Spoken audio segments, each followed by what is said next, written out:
Sa karagdagan pa nating mga balita, pag-uulat mula naman sa ating CMN roving reporter sa Mindanao.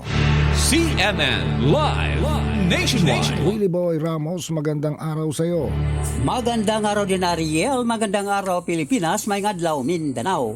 Nagsagawa ng isang peace rally ang mga supporters ni dating Interim Chief Minister Alhaj Muraj Ibrahim sa harap ng Bangsamoro Government Center sa Governor Gutierrez Avenue, Cotabato City, na pinangunahan ng multi-sectoral groups na ang kanilang panawagan ay ibalik si Ibrahim bilang Chief Minister sa rehiyon upang kanyang maipagpapatuloy ang prosesong pangkapayapaan sa pagitan ng Government of the Republic of the Philippines at ang More Islamic Liberation Front Peace Implementing Panel. Nanawagan din ang mga relyesta na ibalik ang MILF Lead Bangsamoro Transition Authority.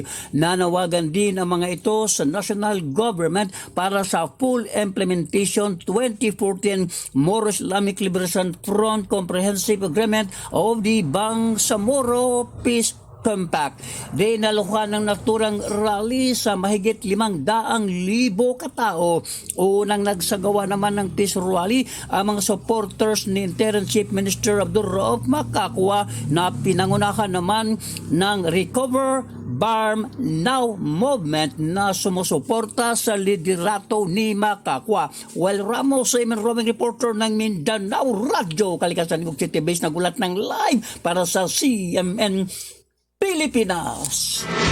CMN Live Nationwide. Maraming salamat, Willie Boy Ramos, ang ating CMN roving reporter sa Mindanao. Samantala, ang